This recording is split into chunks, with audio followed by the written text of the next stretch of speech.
This time, how to compute the mean, median, and mode of group data. So for mean, we have the formula. Mean is equal to summation of fx divided by n, where x sub g is sample mean. This is the sample mean. Ito pa yung sample mean, yung symbol niya. X sub I is class mark, yung x. Then f sa summation, ito naman f sub I frequency. Then summation, sum of all values. Then n is the total number of observation. And then for median, we have the formula.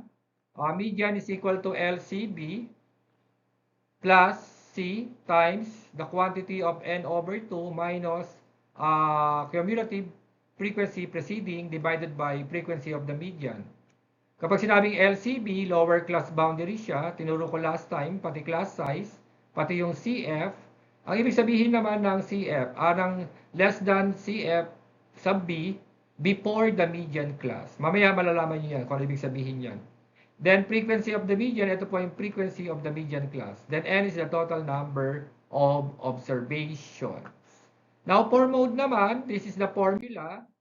So mode is equal to LCB, mode plus C, times the quantity of FMO minus FB divided by 2 times FMO minus FA minus FB. Ano ba ibig sabihin ng FA, FMO, tsaka FB? For example, this is your frequency, 354. So the highest frequency here is 5. Therefore, this is our FMO. Yan. Then, ito yung F sub B. B, before. Ito naman po yung FA. After. Yan. Yan po yung formula. Example. So, for example, given the class interval, so this is the frequency, and this is the class mark, X. X sub I yan. Now, how to compute the class mark? To compute the class mark, just add this to 18 plus 26, then divide it by 2. So, the answer now is 22. Why? Because 18 plus 26 is 44, divided by 2 is 22. Now, to get the second value, add nyo lang ulit to. Always add, then divide by 2. So, the answer is 31. And then 36 plus 44 divided by 2 is 40. Now, anong napansin nyo sa X? Anong nangyayari sa kanya habang pababa siya ng pababa? Anong nangyayari? Anong napansin nyo? Pataas ng pataas. Ng ilan? Ilan? Yes, very good, 9. Ibig sabihin, the class size is 9. So, mag-add lang kayo ng 9. After getting the first value of x, mag-add na lang kayo ng 9. 22 plus 9, 31. 31 plus 9, 40. Then 40 plus 9, 48. Then 49 plus 9, 58 plus 9, 67 plus 9 is 76. Ibig sabihin, ang C natin ay equal sa 9. Ang class size is 9. So, ganyan lang yung technique. Kahit huwag na kayo mag-add, mag-divide. Mag-perform lang kayo ng addition and division sa first class mark. Am I clear? If yes, thumbs up. Now, next step po tayo. Ang gagawin naman natin, so, ayan. Ito ulit yung X. Frequency rather, this is frequency. Hindi siya X, sorry. Sobrahin ko, baka malito kayo. So, ayan yung frequency ulit. Ito yung X. Given na siya. Ang gagawin nyo para makuha yung Fx, multiply nyo lang to. 2 times 22, 48. Ay, 44. 1 times 31, times lang din to. Lahat yan times.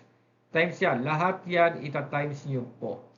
So, 1 times 31, 31. 15 times 40, 600. 245, 464, 402, and 228. Now, para makuha yung summation, i-add nyo lang to. I-add nyo lang po lahat ito. Kapag in-add yan, magiging sagot dyan ay 2014. So, meron tayong value ng summation of fx, which is 2014. Isa-substitute nyo ngayon dito sa formula. So, 2014 divided by 40. Sir, bakit naging 40? Kapag in-add nyo po to, 40 siya. Yan ang magiging n nyo. And is equal to 40. And then 2000 divided by 4, 2014 divided by 40 is equal to 50.35. So yan ang mean nyo. Naiintindihan po yung mean? May question po ba sa mean? Oh, yan. Very good. Now, proceed to median. So, sa median, may frequency rin tayo. May x din tayo. Hindi natin kailangan to. Ang kailangan natin dyan ay LCB or class boundary. Tsaka, yan. Sir, bakit naging 17.5 to 26.5? Titingin kayo dito. Etong 18, subtract nyo lang yan, minus 0.5. Tapos, etong 26 naman, plus 0.5. So, ibig sabihin, 18 minus 0.5 is 17.5. 26 minus plus 5 is 26.5. Next, 27 minus 0.5, 26.5.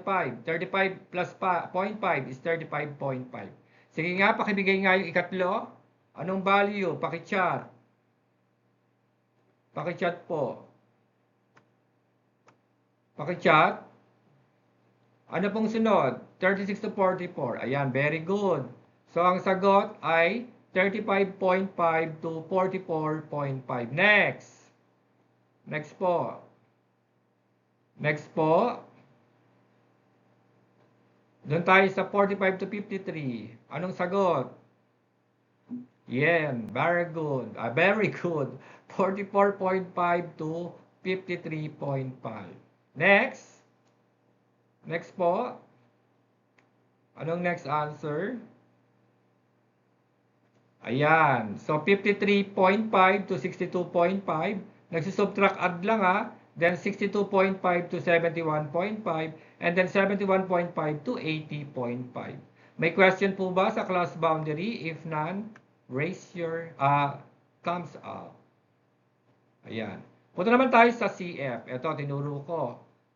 Para makuha yung CF, kakopy lang natin yung frequency. Ayan. Yung first frequency 2. Now, who can give the second CF? Sige, pakitype. Ano po yung second CF?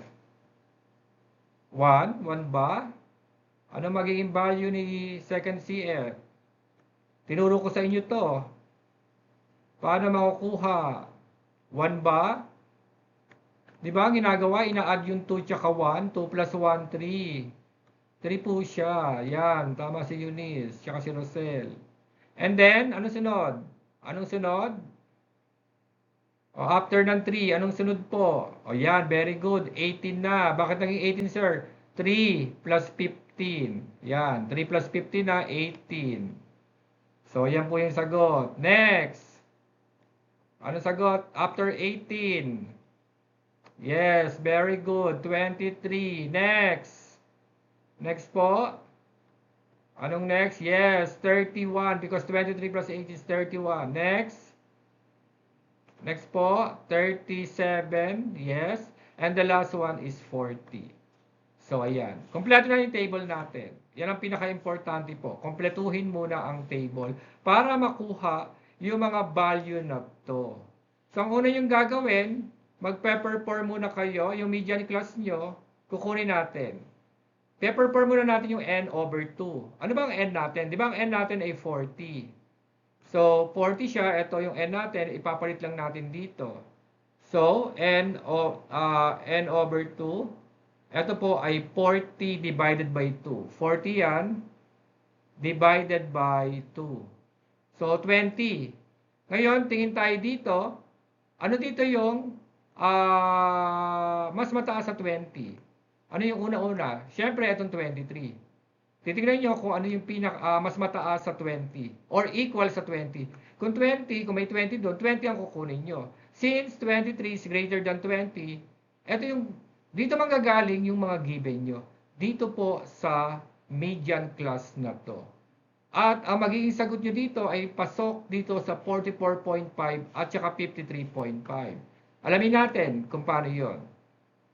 So, n over 2 natin, meron na tayo dito sa formula, less than CF. Preceding. Ibig sabihin, ito yung preceding natin. Less than CF preceding. Meron tayo. Tapos, Frequency of the median, eto po, 15.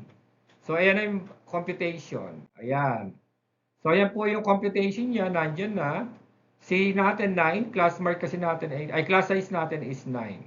So, ayan na yung mga value. And then, substitute nyo lang sa formula. Substitute nyo lang dito or plug in. So, 44.5. So, bakit naging 2? Kasi 20 minus 18. So, ayan po yung computation. 40 divided by 2, yung n natin, minus 18. Kasi 18 yung, ano natin, ito, 18. And then, 20 minus 18, 2 over 5. Divide nyo muna, multiply by 9, plus 44.5. So, the answer is 48.1. Kung mapapansin nyo, yung 48.1, pasok dito. Kapag lumampas dyan, or kumulang dyan, ibig sabihin, mali yung sagot nyo. Naiintindihan? Yung median. Naiintindihan po?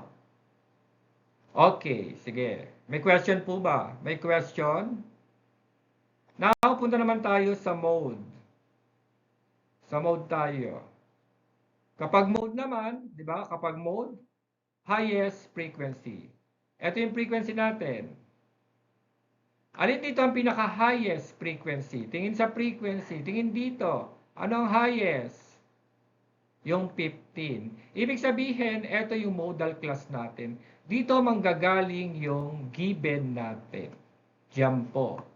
So, yan yung modal class natin ay ang boundary niya 35.5 to 44.5. Yung 36 to 44.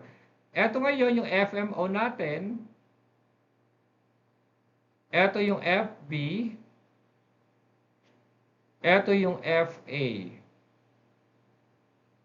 Ayan. Meron na tayong F sub B, F sub MO, FA, FA. Kompleto na. May C rin tayo, di ba? Kanina, 9. Alam na natin yung 9 na kasi 31 minus 22, 9. Kaya 9 siya. LCB natin, 35.5. So, apply nyo lang ulit yung formula. Plug in nyo. So, yun yung magiging sagot. Mag-ano lang kayo, substitute. Yan. 15 minus 1, 14. 2 times 5, 30 minus 5, 25 minus 1 is 24. Divide muna, multiply by 9, add sa 35.5. Ayan, 40.75. Pasok ba yung 40.75 dito? Pasok po ba siya? Pasok? Yes. Ibig sabihin, tama yung naging sagot nyo. So, ganyan lang po ang pag-compute ng mean, median, mode for group data. Naiintindihan? Naiintindihan po? May question po ba kayo? Question.